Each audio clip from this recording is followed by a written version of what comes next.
want you to try to imagine the following conversation. Now, I say try to imagine because this is so ridiculous. It's embarrassing for me to even say these words. I feel bad, really bad, for Mickey Joseph that some of y'all actually want this to happen. You think this is a thing which ought to take place. It's a conversation that goes like this.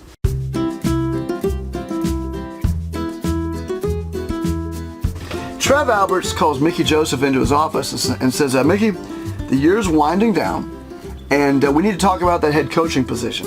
And Mickey, we've got some good news, and then we have some great news. You're going to love the great news, Mickey, because we've been following your career all the way back to Omaha North. In fact, that's why we brought you to Nebraska. We looked at your career from Omaha North all the way to LSU at every place you've coached, either as a position coach or an assistant or a head coach, wherever you've coached. We have tracked this and talked to your every reference you gave us and all the program directors of every school you've coached at. And we found that two things were true. Every team you coached at, you made better on the field, but you also have been, it also was told to us that you're not just a good coach, you're an even better man. Everywhere you went, people had the same things to say about you.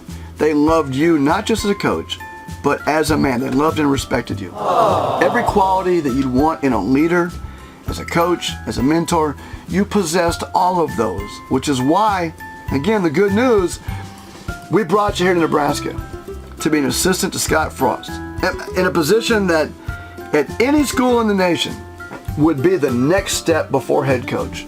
And we brought you here, Mickey, because of all of the reviews and all the recommendations and the record. The teams that you coached at, Mickey, when we look at your coaching record at any position, position coach or assistant or head coach, overall 158 wins to 109 losses. That's quite of a record of experience as a coach. Which again, brings me, Mickey, to the conversation we're having right now about Nebraska. When we brought you here, we put you in a position that, again, at any school around the country, would be the next logical step before a head coaching position. But we did know that we trusted you to take over if something happened to Scott or if he was fired. We trusted that you'd be the guy for the job during that interim period. And Mickey, I got to stop here for a moment. Instead of talking about X's and O's, which we'll do in a moment, Mickey, I want to tell you something. What you've done since being at Nebraska has turned the team around. In fact, the face of our entire organization is different because of you. Players like Casey Thompson and Trey Palmer say they're only here because of you. And more, the fans, now that Scott Frost has gone, the fan morale has never been as low as it was at after the last game that Scott Frost coached. But you, Mickey, have turned around a fan base who now say they've got something to believe in. They don't just believe in Nebraska. They don't just believe in the team. They believe in you, Mickey. They're rallying around you.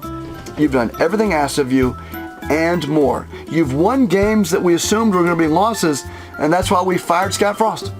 You know, there were people in the organization, donors who thought with Scott Frost at coach, the team might not win another game.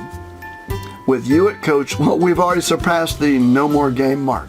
Your career arc from high school to national championship LSU to assistant at Nebraska, all of this clearly is a career arc that would put anyone next as a head coach. And Mickey, that's all good news. And the great news is that we're going to keep you on staff as a position coach because there's some randos on Facebook and Twitter and Ding Dong who say that you just don't have enough experience and you haven't won enough games at Nebraska.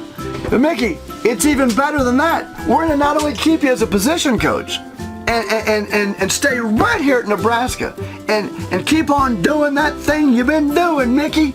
We're gonna keep you around, and congratulations, Mickey.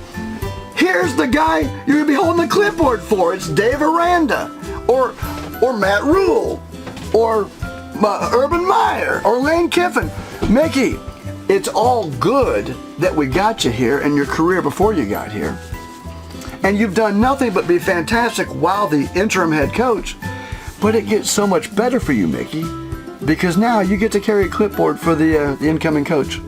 So anyway, Mickey, thanks for stopping by my office. See you at the start of training camp.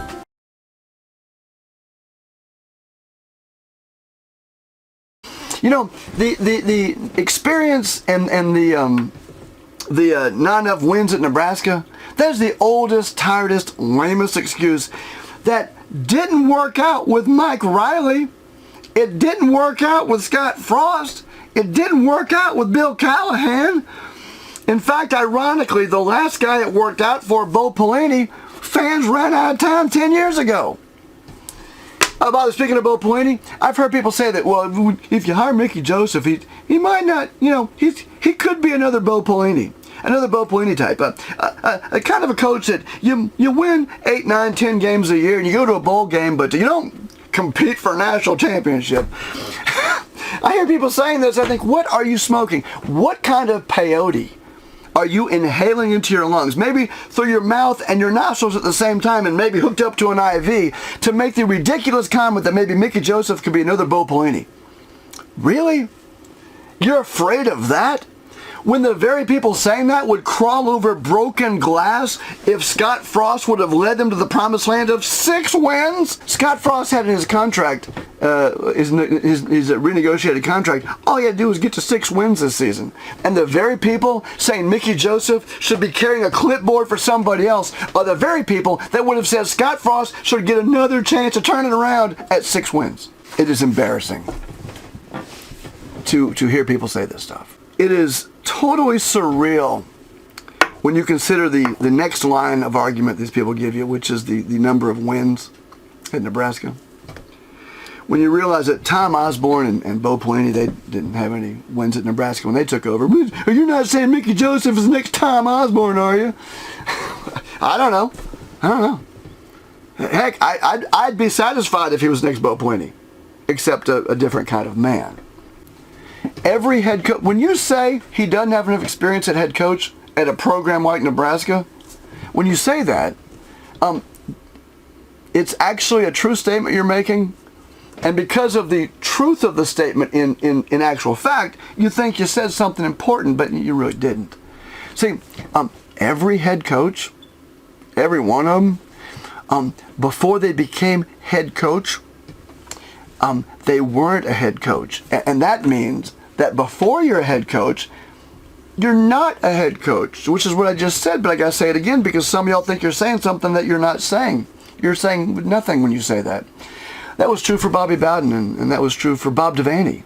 And that was true for, I don't know, every coach who's ever coached at any level, that whatever level they're next coaching at, before they got to that level, they weren't at that level. Now, it is true, I could pull out his actual coaching record at all the schools he's coached at, or I could listen to internet, people, commenters on YouTube and Facebook who want to tell me I don't know what I'm talking about. Or I could read the quotes from his coach at LSU before he got to Nebraska, Ed Ogeron, who said in 2021, December of 21, again, this is Ed Ogeron, coach of LSU, National Championship LSU. Quote, Mickey's like my brother. I elevated him to assistant coach in 2020 at LSU. I trust Mickey Joseph. The players love Mickey Joseph. Mickey Joseph can handle anything. Mickey, whatever it takes to get the job done, Mickey's going to do it. Think about this, says Ogeron. You think of him becoming Nebraska's passing game coordinator. He has all that knowledge from Joe Brady, that was LSU's passing game coordinator in 2019. Mickey knows every route from Joe Brady. And then we had an analyst who came from the New Orleans Saints. He has Sean Payton's expertise too. What else do you need, bro? Oh, but you say, Don, that's in the past. That's Ed Ogeron. What does he know? This is now. This is Nebraska. Well, speaking of now, Malachi Coleman. You know the name Malachi Coleman? New recruit that Nebraska picked up. This article from the 22nd. Malachi Coleman picks Nebraska. Husker fans can thank Mickey Joseph. Quote, Malachi Coleman could have gone anywhere. The two-way Lincoln East Star held more than 24 scholarship offers. Georgia, Oklahoma, USC, Michigan, Ole Miss, Oregon. The list continues for the top prospect out of the Cornhusker State for the 2023 class. But he's staying home in Lincoln. It's something I've been looking forward to for a while. Me and my family, we love it. About Mickey Joseph, quote, he, meaning Mickey, changed everything for me. 6-7 months ago, I was not coming here, that's for sure. Quote, that relationship I have with Mickey and this coaching staff is untouchable. Nobody is going to have a relationship like we have. He added, there were a couple of contenders, Georgia, Oklahoma, and Nebraska, but what it came down to is my relationship with Mickey. You've got to find people that you can trust, and that's why I surrounded myself with people who are like that and people who have got my back. That's why I trust Mickey Joseph, too. Mickey's going to be here. I know that. Quote, we're going to turn this shit around. That's what we're going to do. If you don't think that Mickey Joseph should be the coach because of your lack of understanding of experience or the nonsensical argument about wins as a head coach or whatever, then get down with this information right here.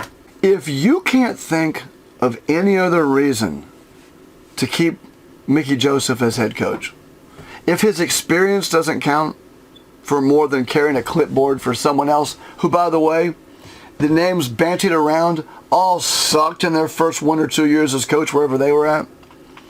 If the 26 years he has of a coach doesn't count to you, if what he's already done at Nebraska with fans and players, the entire ethos around the team, if this doesn't change your mind, then let me tell you what you're facing at Nebraska if Mickey Joseph is not the head coach. Write this day down, whatever day you watch this video. If from now until the end of the season he's not made the head coach, let me tell you what you're seeing.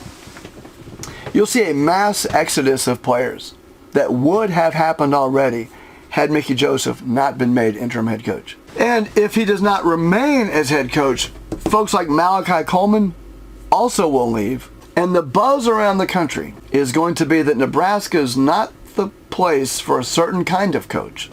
A certain kind of coach that, although checking every single box that you'd want as a coach, although already surpassing as an interim head coach what fans ever would have dreamed was possible for the season, and although having the most crazy of glowing reviews every place he's been, including where he is right now, he just doesn't have the thing that guys like Matt Rule and Dave Aranda and Urban Meyer and Lane Kiffin have.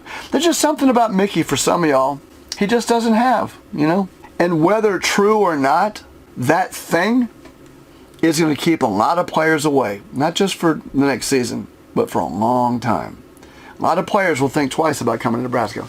A lot of coaches will think twice about coming to Nebraska. A lot of high-quality men will not be in Nebraska if Mickey Joseph is not hired as the coach. He possesses all the qualities that you would want from a head coach. He's got 26 years of experience. He's done everything asked of him, turned a program around in such short fashion that no fan I know thought was even possible.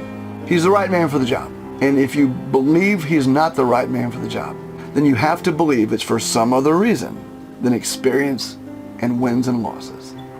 Because those same standards applied to every other coach would have already gotten Mickey Joseph a big, fat paycheck of $5 million a year.